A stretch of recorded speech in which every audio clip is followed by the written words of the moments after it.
it's more Jurassic World.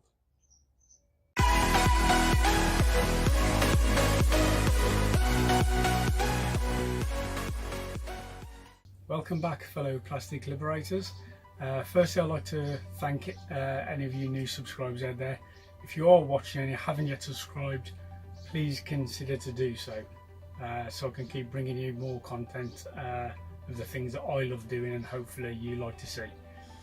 Right, today I'll be reviewing the Matchbox Jurassic World Legacy Collection 5 vehicle pack. This is one of two sets. This one is the Island Explorers and the other set is the Island Transport Team.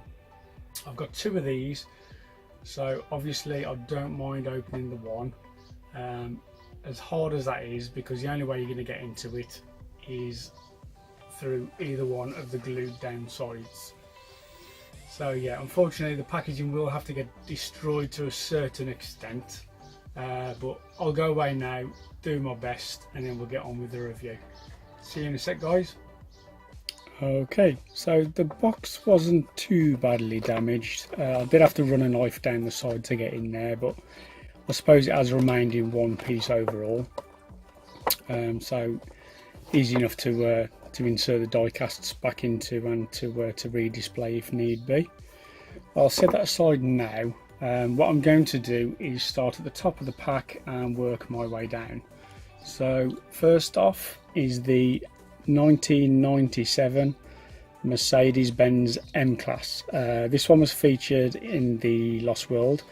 There were three models of the ML320 used. The sound on the bottom there, yeah, on Isla Sorna, which actually means Sarcasm Island, for those of you that didn't know. This one I believe to be the Montana model. That's due to the mounted door guard panels on there. This was the only surviving car out of the three that they used in the film. The other one was the Fontana, which looked very similar to this one, and was the car that ended up getting rolled off the cliff by the angry T-Rex when it was looking for its offspring. And the other model was the Santana, which again looked very similar, but the back end was cut out of there. That was the one that was used by Eddie Carr when he took Ian Malcolm's daughter to the High Hide and then returned in a desperate effort to save the RV getting chucked over the cliff, but unfortunately ended up going over with it. So yeah, this is the only survivor from that film as far as I know. As for the model itself, yes, 1/64 scale, very nice looking die cast.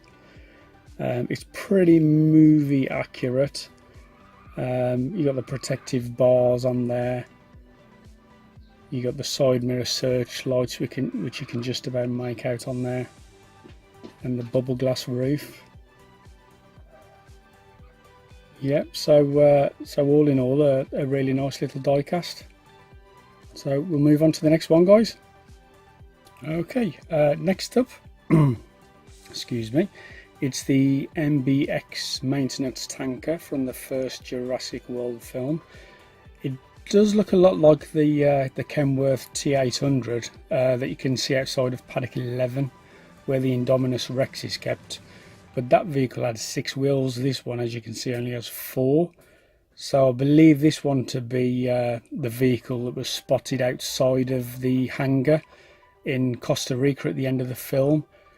It does look the same vehicle, apart from the one in the movie didn't display the Jurassic Park, Jurassic World logo on there. So yeah, not sure if that is a screen accurate die cast, but all the same, you know, it's a nice little job. Okay, so we'll move on to the next one, guys. Right, now surely we're on to the pick of the bunch with this one, the 1992 Ford Explorer XLT. Now, interesting fact here, in the novel, which is still one of my favourite books to this day, they actually used Toyota Land Cruisers Not sure why this got changed. If you guys out there know, drop me a message in the comment box below. Now, this was one of the 2 Explorers that were used during the park's test run. This one is EXP5, which carried Ian Malcolm and the lawyer Donald Gennaro around on the tour. The other one was EXP04, which was used by Grant, Tim and Lex, and we all know what happened to that one. Even though powered by electricity on a track with a top speed of 12 miles an hour, it's still one of my all-time favourite movie cars. And finally, I'm happy to say it's available in a 1/64 scale diecast. It's movie accurate and I love it, guys. Okay, so next up we have the 1992 Jeep Wrangler YJ Sahara. This vehicle was used by the staff to get around Isla Nublar in the first Jurassic Park movie. This one is numbered 18, which is actually the vehicle that was used to bring Ellie Sattler and Alan Grant, along with Ian Malcolm too, can't forget, into the park from the helipad. And they bump into their first dinosaur, which you know was the Brachiosaurus. Right, Jeep 18 actually can also be seen in the garage scene in Jurassic World. Don't know if you guys noticed that. Owen and Claire use it as a barrier to hide from the Indominus Rex. It's a great little diecast, movie accurate. The attention to detail is fantastic. Gotta say, this one and the Ford Explorer for me are the 2 out of this pack. Beautiful. And that brings us to the final vehicle, guys, the Fleetwood Ave Mobile Lab from again Jurassic Park The Lost World. This vehicle, I believe, was a customised 96-97 Fleetwood Southwind Storm.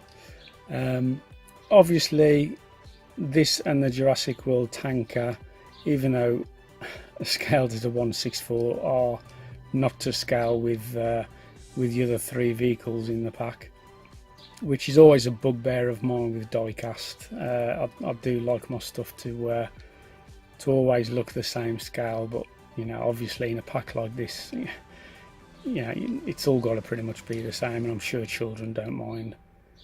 So yeah, it's nicely sculpted nonetheless. So this vehicle itself, this was designed by Eddie Carr in the movie. He was the tech expert. It was the first trailer. It was a 2-parter, as you know. I believe this contained the sleeping quarters, computer consoles, that kind of equipment in there. And it was used as the temporary the base camp for the InGen team. Unfortunately, as you know, he got pushed to his end after an unsuccessful rescue attempt by poor old Eddie. But yeah, it is a nice sculpt. It's got a lot of detail on there, and even though it is out of scale with the others, it's still a welcome addition, I'm sure, to any JP fans out there. So yeah, go grab it, guys. Get it in your collection.